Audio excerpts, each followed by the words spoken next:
Hello, good morning, good afternoon, or good evening, wherever you are. I'm Robyn, And I'm Gil. and we are Rockin the LOVE. So, we are so excited to see you here and have you here. And this is the last Wednesday of the month. The last Wednesday of April, 2022. Yep. Oh my gosh, we're all the way through 2022. This is 16 episodes. That's 4 episodes, 4 times. We've been doing this 4 months. But I wasn't thinking so much about us. It's just that it's May. Can you believe it? Well, it's not May, it's April. Yes, I live with this. Okay, so it's almost May, and that just happened quickly, It did. in the blink of an eye. So, first of all, if you're joining us from somewhere else, which you are because you're not in our bedroom, please put in where you're joining us from and let us know exactly where that is and who you are and what you'd like us to know and whether or not you like vanilla ice cream. I don't know. Just whatever. Just let us know. Keep us in the loop. We want to know. We're inquiring. Forever a camp counselor. It's like you can't shake it. Oh, okay, I'm sick. That's my excuse today. I have been under the weather for a week, which is very unusual for me, isn't it? It's very unusual, particularly this kind of thing. We generally never sick, Robyn. Never sick. Pretty proud of that. Yeah. This one threw me for a loop. So, yeah, and it's just one of those really bad colds that I'm sneezing, I'm coughing, I'm keeping Kleenex in business, and yeah. Along with Ricola. Along with Ricola. And I'm a little loopy, but I'm trying to be present. And you, how has your week been? My week has been just fine, with the exception of being stressed. As our godson would say, that's cap. If you don't know what that means, apparently it means that's a lie. That's cap. That's a lie. So everything to this teenage boy is we say, why don't you go upstairs and get something to eat? There's bread in the refrigerator. That's cap.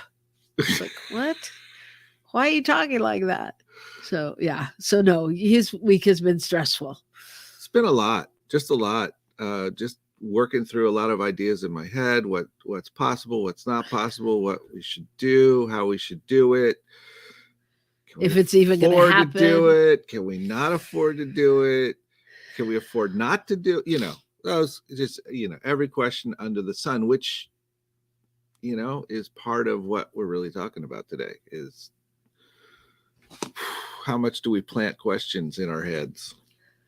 Yeah, and how much do we futurize? And that's like when we plant a seed and then we talk about is it going to happen or not happen or this or that, and we get ahead of ourselves and I don't know, I'll just speak for myself, but I'm the biggest crazy maker of me that I know.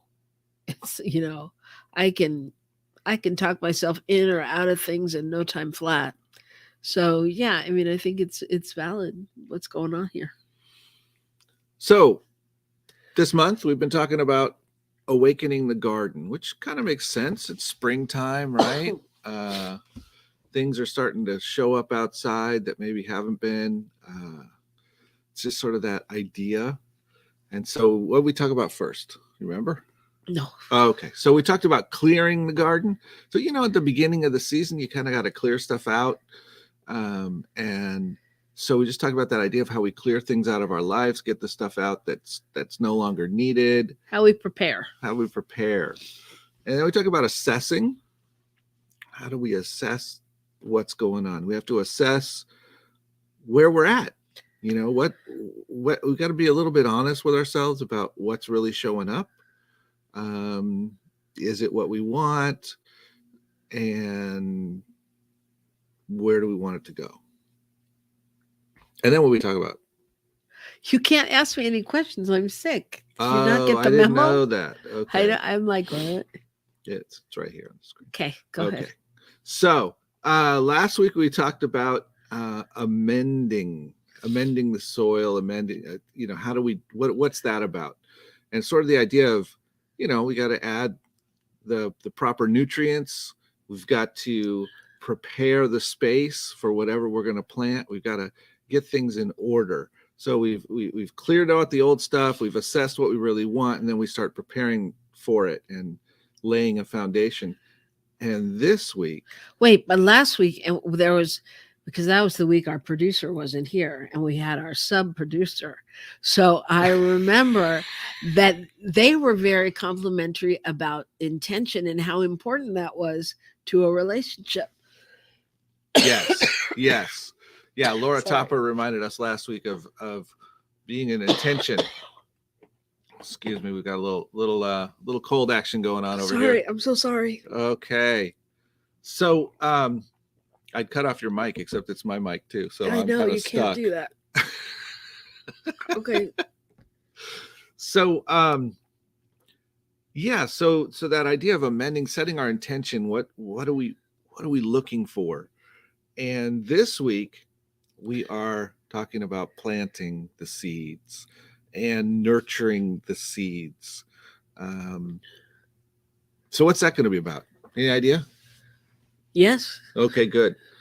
Because there's a lot of stuff that we plant in our lives, a lot of stuff out there that we may or may not want, but we somehow have it out there. Actually, I found something from Thich Nhat Hanh I thought I'd share. Okay. Thich Nhat Hanh says this: your mind is like a piece of land planted with many different kinds of seeds. Seeds of joy, peace, mindfulness, understanding, and love. Seeds of craving, anger, fear, hate, and forgetfulness. These wholesome and unwholesome seeds are always there, sleeping in the soil of your mind. The quality of your life depends on the seeds you water. If you plant tomato seeds in your gardens, tomatoes will grow. Just so, if you water a seed of peace in your mind, peace will grow. When the seeds of happiness in you are watered, you will become happy. When the seed of anger in you is watered, you will become angry. The seeds that are watered frequently are those that will grow strong. So I think Thich Nhat Hanh kind of takes this tack that, and one thing I like about it is it acknowledges the reality that we all have all these thoughts, all these different feelings and ideas in our mind about how the world works and how things work in our lives. And sometimes we think, oh, everyone's against me, or so-and-so doesn't like me, and so therefore, and we all have those things. And the question is, even though those seeds are out there, just like in a real garden, there's weeds, there's stuff out there we don't really want. Are we going to nurture those? Are we going to keep watering those? Are we going to notice them and pull them out or put them aside and stop nurturing them? And I think that's a key. That's a key. I think it's a key, but I think that's easier said than done, because it's like yes, you're either going to go grow flowers or you're going to go grow weeds, right? I mean, that's just the way the mind and the system is. That's the short of what he's saying. But just because you know this information doesn't mean you can necessarily stop yourself, right? Well, what are you talking to me?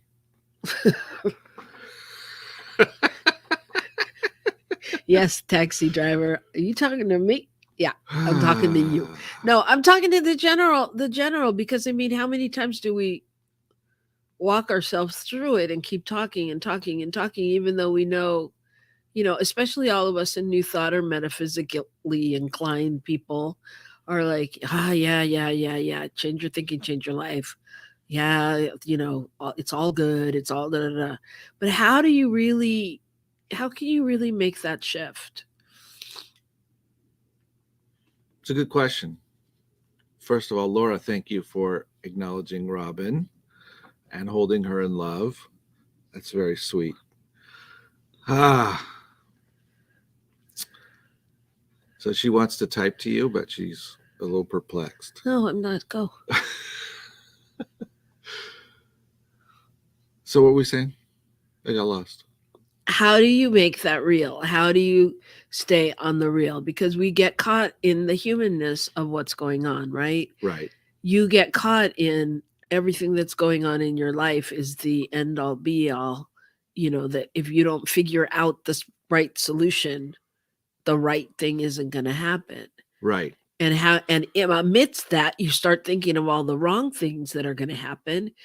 And then we're planting the wrong seeds. And how do we stay on track to plant the right seeds? I think for me, it's about figuring out. It's a lot about figuring out how to let go of the ones I don't want, to not hang on to them, because when I hang on to them, they inevitably get put in the soil. And if I can let go of them, if I can release them, if I can not focus on them, it's different. And I guess another thing that's come up for me in the last few days is really needing to figure out that space for myself to be reminded of what the truth is, to be reminded of the truth of the universe being for my good, for our good, for the good of everyone. Being reminded that love is the most powerful thing out there and the most powerful thing in here. And so taking the time to read, taking the time to be in meditation, taking the time to pray, those are the things that help me stay with those positive seeds. Because otherwise I'm focused on the other, and then those become big. And as those become big, then that's what I'm expecting. That's what I'm looking for. That's what I'm seeing in my world. And that doesn't work. Yeah, very interesting. And I'm just thinking about all the relationships that this happens in. Like I was thinking about for a long time, my relationship with money was well, I loved it, and I knew that whenever I needed it, it would come to me, and it was always overflowing, and I never lacked for what I wanted to do because that's just the way it was. And then I met you. Woo! Well, I met you, and you have boundaries around it, and I didn't have boundaries. You have boundaries about how it should be, and how if you do this with your money, then this won't happen, and this will happen. And we had to make sure we had a certain amount. I mean, there was more of a budget thing, and I'm not saying any of that's bad. I'm just saying for me, it put me on lockdown, right? So all my superpowers were cut off. I was like, okay, and I bought into the thing to where like it was a bit of scarcity and fear and not knowing if it was really gonna um turn change or how it was gonna end up. And I was just trying to think back when you were saying that, like, so how did we change that? And I think like for me, why are you laughing? I'm laughing because you remember the day that we sat down? I don't know, it was in Yep. Panera or somewhere? No, it was in Starbucks. Starbucks. Yep. We sat down and we had a conversation, having a marital moment. Did you see that? How we like mind melded? We sat down and we were going to go over our finances. And go ahead. Every time we go over our finances, we would fight. We would fight, and probably I cried. I don't know, but I mean, it just wasn't a good thing. But we didn't fight this time. No, No. we sat down. And we looked through what we had, and we looked through our income, and we discovered that we were pretty prosperous. We were like, oh my God, we have more money than we think. Yeah. And we were like so excited. Yeah. And but that shifted our money. Do you remember? Yeah, because then it was like, oh no, we're And it gonna was like, lose this. oh no, we got to hold on to it. So, yeah, so it is an interesting journey. But what I was about to say before was, I can't believe I even remember that, is that I think that I shifted that relationship back, I think out of pure exhaustion. That one day I just said, I can't do this anymore. And, went and let go of those thoughts and went back to knowing at every turn kind of thing. And I know that sounds a little mumbo jumbo, jargony, magical, but I had to take that moment to like really readjust and realign with the truth of who I am. And the minute I did, what happened? It shifted. And I came to you, and what did I have? A secret account. A secret account that I let you in on. And it was more money than I'd ever had in the bank, because before I was living on, it'll come and there'll be enough. And there always was. There was always enough, but there was just enough. Just enough. Just enough. Now I had like an account with like, I don't know, $18,000 in the bank. And he was like, we're broke. I don't know what to do. Da, da, da. I was like, da, da, da, da, you know, with my, bank account book, if they only had those anymore. But yeah, so I say all that just to say, like, how and what do we plant seeds? So I see that John Chastain has showed up, and that makes me so happy. Yes, it does. Because I thought to myself, he cannot miss the final day of our Awakening the Garden month. That would make no sense. That would make no sense. We've been talking about the garden all month, and John is an amazing gardener and has an amazing home with his parents, and they do gardening, and it's just beautiful. So that's our theme for the month, John, Awakening the Garden. And today is about what? Planting seeds. Planting seeds. Planting seeds. So John said, sitting in our garden yesterday, reading an Oz book, heard many birds, life being sustained, being fed by our community gardens and trees, and reminded me our garden is one part of my neighborhood green space, and thinking what to plant and nurture as one part of a loving community for birds, bees, native insects, and animals. So your talk reminds me, what does the community need me to grow and nurture? What does the planet need us to grow and nurture? And and that's the community, which is bigger than what do I need to grow. I mean, what am I being called to grow and nurture in my life that will support the rest of the world? And John goes on, right? Oh, everyone is welcome to our garden. And everyone is. Do we welcome people to our garden? Do we do that? Do we plant seeds and try to make sure that no one steals our tomatoes? Or do we plant seeds and grow them for the good of everyone? That's very deep. Okay. It is. It's very deep. At least to my head cold it is.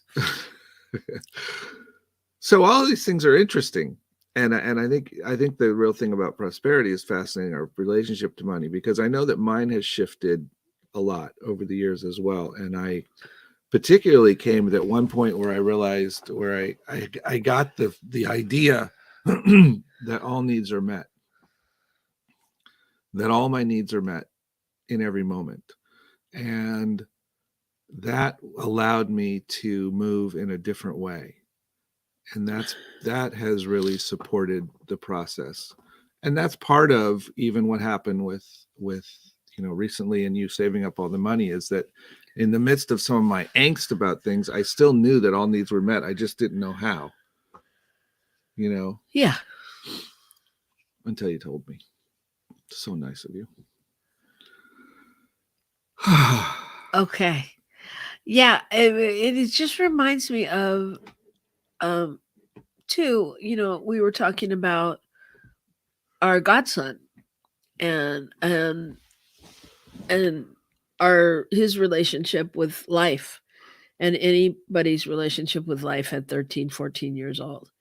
because it's a very different perspective, you know. And we were talking about this a little bit, just how it's one thing to be an adult and have had some of these experiences, but how as a youth, how do you really shift your thinking?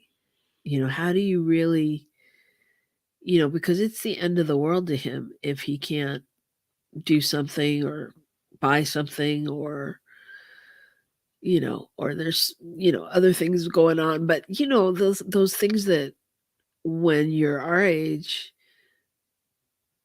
you kick and scream a little less. Well, we know that time doesn't, you know, that time moves on, and there's space for different things to happen over time. And just because we don't have it in this moment doesn't mean we don't have it. And we've learned to trust that because we can't see it doesn't mean it doesn't exist, and all those things. And for me, the struggle is how do I offer that to someone who does not have that experience at all, you know, and doesn't see that, and who can get so tied into the world being such an unfriendly place. Such an unfriendly place. Yeah. It's like, oh my gosh, really? And then watching them create more of it because of their own decision about how the world is. There's no the room for compassion is missing because it just seems to be cut off. And so then I'm feeling compassion for him and trying to figure out how to support that, to support him in moving forward. And I think, you know, yeah, we're looking at a teenager, but I think many of us, for a good portion of our lives, have lived in those kind of spaces. Absolutely. Right. And oftentimes when people come to start to realize this, it's a big change. It's a big movement. When we step into something new, it's like, oh my gosh. I mean, I think of us watching and doing the Tony Robbins thing a few weeks ago, and all these thousands of people on this thing, all ages, all countries, all everything. And all these people were having a revelation. You know, everybody had something new that showed up, and he didn't say anything that revolutionary, but either people hadn't heard it before, they hadn't heard it in that way before, they weren't ready to hear it before. Whatever the thing is, it's still that it was able to reach people in a new way. And it didn't matter how old you were or how young you were or how whatever you were, it still allowed you to shift something in your life. And I think that's the thing, that we think somehow we should get to a place where we're done. Well, but that's, I think you bring up a really interesting thing, because so to me that speaks to that saying, when the student is ready, the teacher appears, right? And so do you have to be willing? Do you have to be ready on some level? Does there have to be, like, you know, like when I look at kids and teenagers in particular, they're a little stuck in their story, you know, which is understandable. We've all been there, because, you know, when you're 14 years old, you clearly know everything there is to know. There's, you know, that's just the way the world is. And, you know, people are stupid. Your teachers are stupid. The world is against you. You know, I mean, there's a lot of that that's happening. And so, like, how do you find, how does anyone at any age, because it's not only that age, I'm just using that age, how do you find that? I mean, there has to be an opening, right? On some level, or does there? I think we should talk about it after the break. Come back. Yeah, I think you're right. But I'm letting you lead the commercial. Okay. So, everyone, thank you for watching today, being a part of our show, Rockin the LOVE. We'll be back in a few moments right here on New Thought Media Network.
Hello, we're back. I'm Robyn, And I'm Gil. and we're here on New Thought Media, and we are rocking Rockin the the love. LOVE. Woo! All right. So the question before we left was, Was about can we really be open to something? I mean, when are people open to something? When do people hear things? When are things able to penetrate and make a difference in terms of how we live our lives? Is it when it gets thrown at us, or is it when we're ready to hear it or see it? I think that was kind of the question. yeah, and do people have to be open in order for the change to occur, right? Yeah, and a thought I had was a very not technical, but very physical example. And any of you who have lived in snow country or been in snow country know that as long as you have a sealed bit of cement, it's good. But as soon as there gets to be a crack in it, then the water gets in, it freezes, and it pushes it open. And there's more water that can get in, and it'll freeze and it'll push it open. So once there's an opening in it, something can actually affect it and change it, but not until that opening exists. And I think that's kind of where it is. I think sometimes the opening doesn't have to be big, it doesn't have to be a lot. It can be a moment when we just go, oh gosh, I don't know. Nothing makes any sense. I don't know. And then we'll hear something, and in that moment, because of being so vulnerable or whatever, we'll allow ourselves to see something we didn't see before, and so that then opens us up a little bit more to the next step. That's kind of my thought about it. Or could it be that, like, there is like an iceberg, and if you cover it, it's going to melt? If a block of ice, and if you put a blanket on it or you wrap it up in something, it's going to melt if it's not in its natural environment. So, and I say this to say, does it have to be that there's an opening? Or what about when as practitioners and ministers, this is what y'all do, right? We hold this space of love and truth and possibility. We don't go, yeah, but might not work over here, right? So I don't know is the answer for me. I hear your scientific hoo-ha, but I don't know. I mean, I don't know if there needs to be an opening. Well, John shares that learning meditation and visioning boosted my ability to hear spirit and plant new seeds. And so that's like learning something that gave us a new way of seeing things, that allowed us to shift. And was John ready for that when that happened? Or because it happened, he became ready?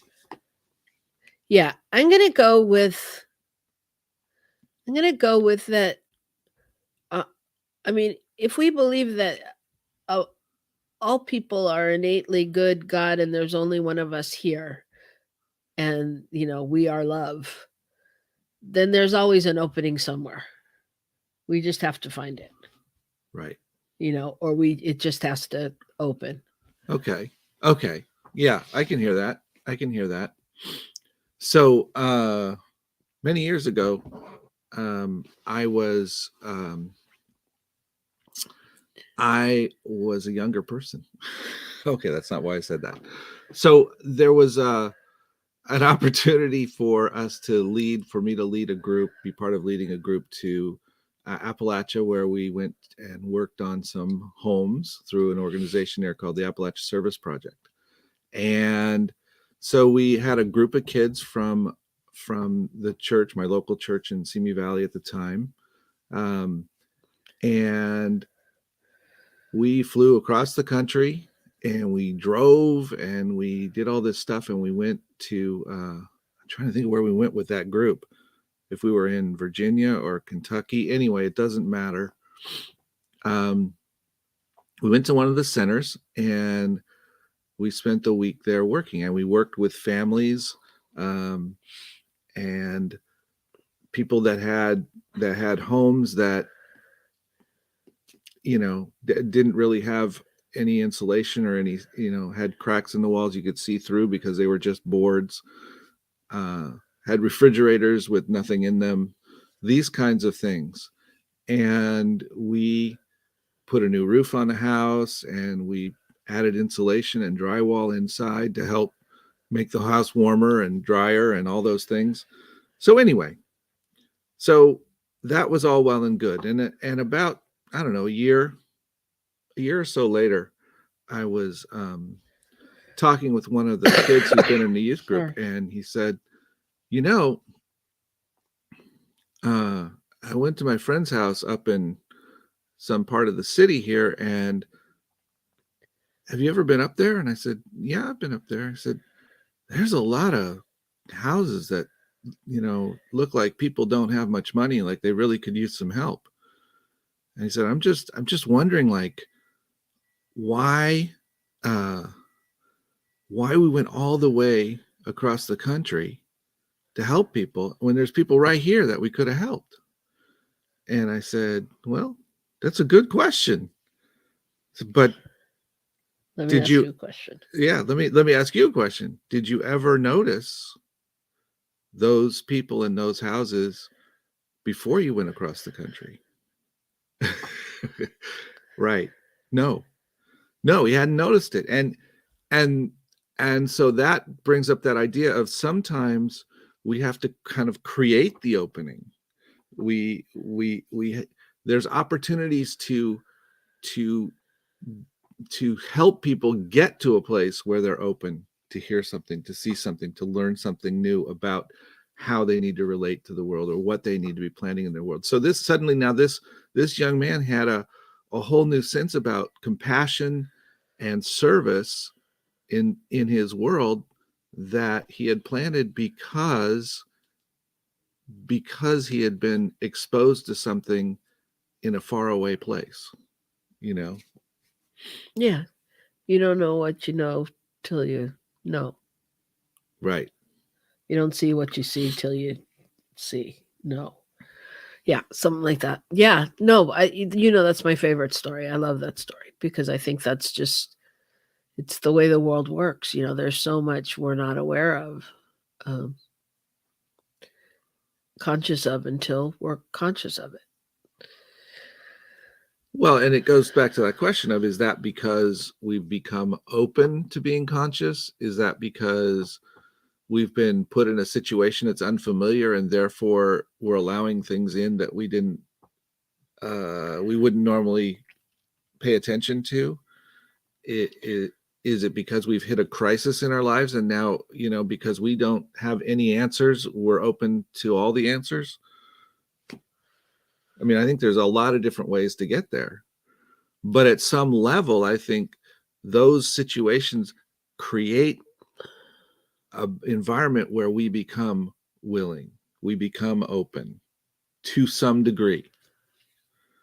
And so it goes back to, do we have to be open to receive it? And I think, yes, I think we do at some level. I think we have to be open to looking at what are the seeds. If I insist that, the world, that there isn't enough money, that I've got to have a job in order to have money, I've got to do this, I've got to do that, then it doesn't matter. That's what I'm planting out there, and it's not going to change unless I am open to the possibility that something else could be true.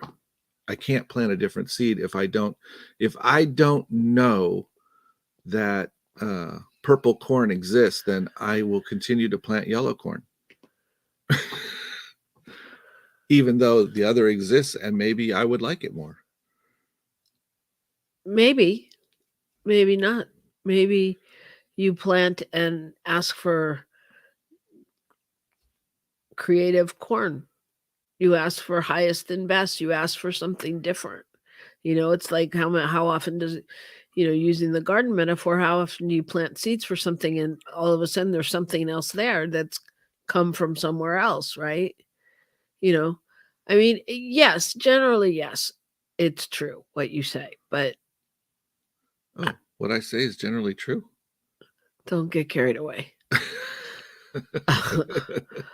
But yeah, no, it is interesting. So, okay, so here we are. We're at the end of that. I think, for me, what's come up the most during this month was how struck different people were about the intention, setting intention. Yeah. And, I sometimes forget that that's such a big deal and so important. But that's like the seed, right? That's the seed we're planting, is that intention, right? Yeah. I mean, if my intention is to have a positive experience, is to have a relationship that works, is to share love, then I'm going to have a different experience than if my intention is to protect myself, is to make sure no one does anything bad to me, right? I mean, that's a whole different thing. Okay. Does that not make sense? Yeah, it does. Oh, but you don't like it. I have a cold. Leave me alone. Yeah. So, but anyway, but going forward, so how do we stay open? How do we create the space to really? I mean, I think it's like there's these steps of like cultivating the garden and like we talked about the clearing and the amending, but this isn't just like a one-time process. Like, now I've cleared, check. It's something you've got to continually go back to, and you've got to weed and assess and take ownership of what's there. I'm talking to you. No, okay, fine. Well, I was thinking as you were saying that is that, the metaphor of a garden is, you're doing this on like a yearly basis or on a quarterly basis or something, where you're going in and you're kind of clearing out and you're preparing for the next season and whatever. And that happens with us, I think, in our process. It happens on a much more day to day, week to week, hour to hour basis, depending on what's going on, where we have to acknowledge what we need to clear out. We need to release those things we don't need. We need to assess, what do we really want in this situation? What is it we really want? And then we have to try to plant the seed for what we want to get out of it. If I really want to be in relationship with you, but I decide that I'm going to plant the seed of I don't care, then that's not going to work. If I'm not willing to plant a new seed, if I'm not willing to take the hard step and say, okay, I love you, this is what it's about. And that's when we're in, that's the space. Yeah, I mean, yes. And we've got to look at really, the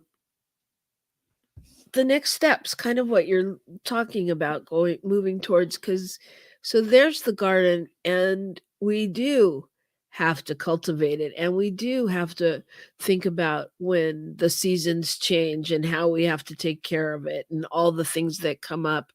And we do have to have that faith and that trust that somewhere under there something's growing. Mm-hmm. I just keep watering. I mean, how many times do you plant to plant? Or like when I plant with our kids, we'll look at that pot for a very long time, and I'm like, oh dear God, please just grow, just a little sprout, and you get that little green sprout, and it's like, okay.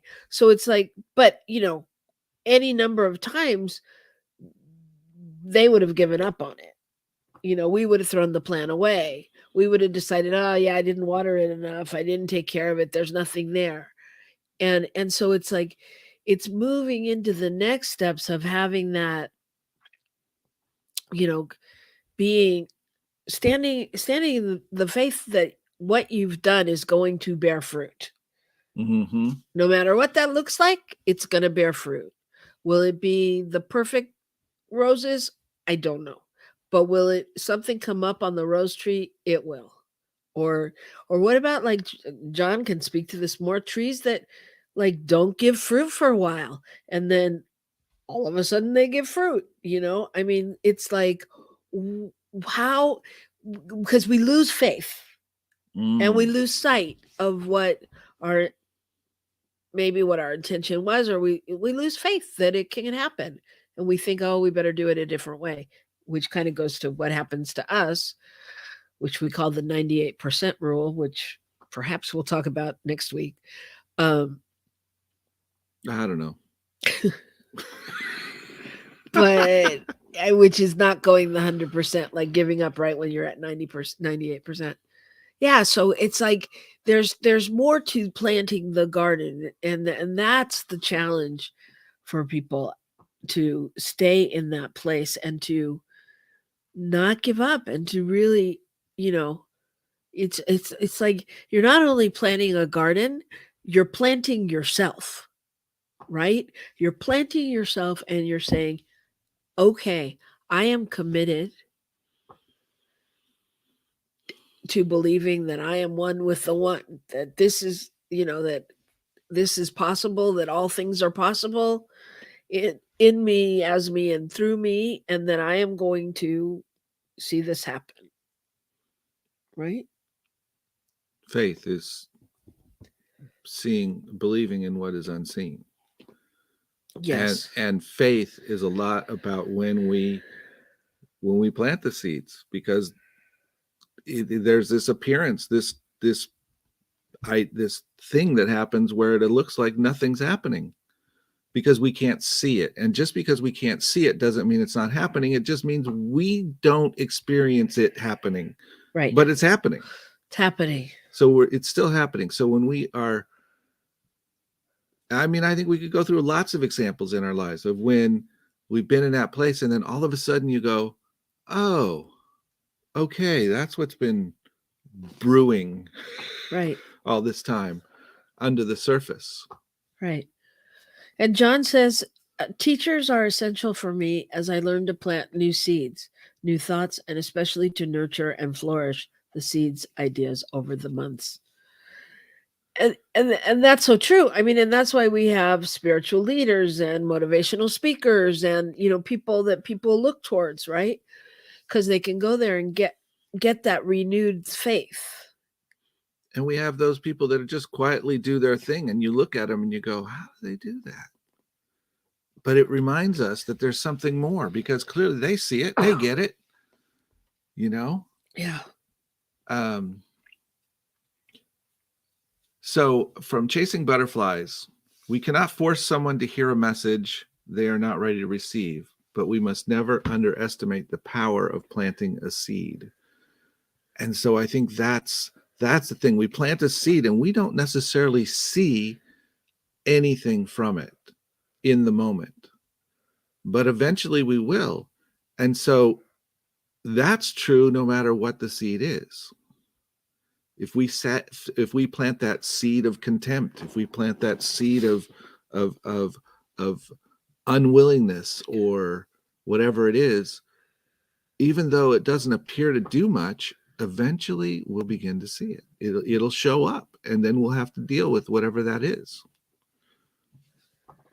It's true. And thinking back and putting that along with our God kids, I think like back to high school.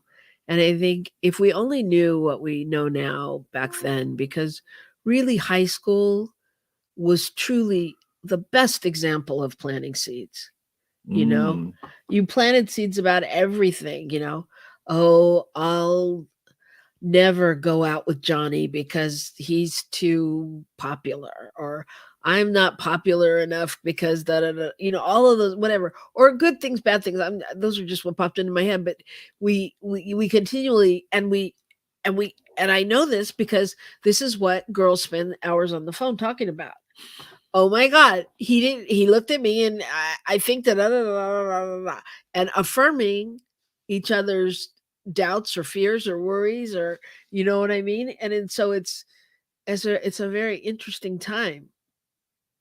So That is interesting, because what it struck for me was, I remember this, and I knew other people that were different, but for whatever reason, well, and even in my family it was different, but for whatever reason, I was going to go to college. There was no question, and that was a seed I planted, and that was just there, and and it grew as a result of that. It wasn't because my parents had been to college. It wasn't because of anything else. It was just for whatever reason somebody had planted. And I think that you're right. There's in that time frame, we're putting things in the soil which are going to bloom out in our life somewhere. yeah, And if I'm in the unpopular group, that's going to bloom out in our life somewhere. If I can do whatever I want, that's going to bloom out in our group, in our life somewhere. yeah, So yeah. Oh, I'm exhausted. yes, indeed. A lot of seed planting, a lot of digging here. So, any last words about this before we close out the garden? I think we're what? Oh, do we want to take a break, or do we want to just keep No, going? well, no, we're almost done. Okay, we'll keep going. We won't bore you with the break. We'll keep moving. So I think that we're really, I feel like we're really the magician in our life, right? And I think that, that coupled with the faith, it's like we just have to know that the magic is going to happen, like somehow we really get to create it and hocus pocus it, and it may not always look the way we want to, but yeah, that's what I think. Well, this idea clearly has been batted around, has been instrumental in human existence for a long time. So if you go to biblical scripture, you hear, if you have the faith of a mustard seed, and a mustard seed is a very small seed, but that seed grows into a very large plant. And I think that idea that if you have and partly it's that, if you just have this tiny bit of faith, but it's also, I think, this faith in this tiny little thing. If we can trust that this tiny little thing will make a difference, then that shifts how we operate. Well, and for the most part, we're trusting in an invisible thing. An invisible thing. That we are. So we're back to us. Oh my gosh, I'm so confused now. Well, if we are one with the one, then it's only us, right? Which one? Okay, you're right. You're right. You're right.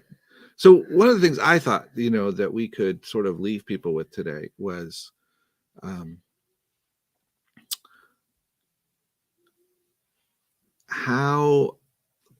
ask yourself, what are you planting? Be aware of what you're planting and nurturing in your life. Just notice it. Not so much to judge it, but to notice which things you're nurturing, which things you keep coming back to in terms of planting in your garden. And then ask yourself, is this what I want? Is this what I want to grow? If this grows into the plant, if this grows into my life, is that going to be the thing that allows me to support myself, to support my community, to support my relationships? Can you put my quote up, please? Yes. Oh, I know I'm in the wrong place. Leave people with this quote. Wait. That one? Yeah, you gotta move your thing. Every leaf that grows will tell you what you sow will bear fruit. What? Every leaf that grows will tell you. What Right. you sow will bear fruit. So if you have any sense, my friend, don't plant anything but love. That's where we're living from. We're rocking it. Rockin the love. And sometimes, apparently, I have no sense at all, from according to Rumi. You know, I don't know. Even when you're not in the love, there's still the love in you. So, you can't escape it because at the end of the day, that's who you are. So, and that And goes for everybody out there. I At was the gonna end of the say, day, no matter how funky it gets, no matter how down on yourself you are or anybody else, you are that space of love. it's all you can be.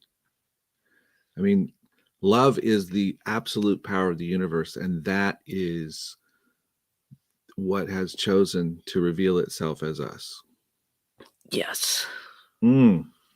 So know that ultimately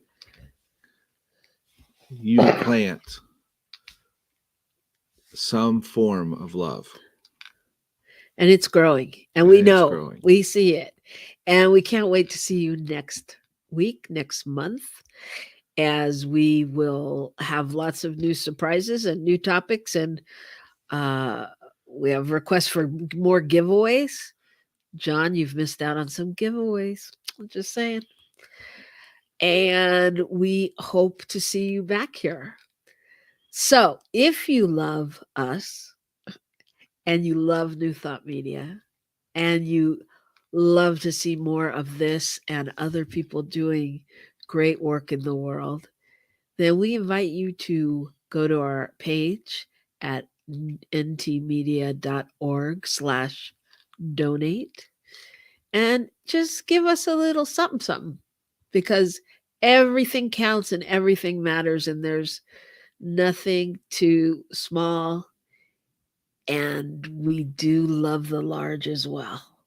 So you make the choice, but we just want to invite you to do that. And we're just happy to have you here. And we'll see you next week. Plant a little love.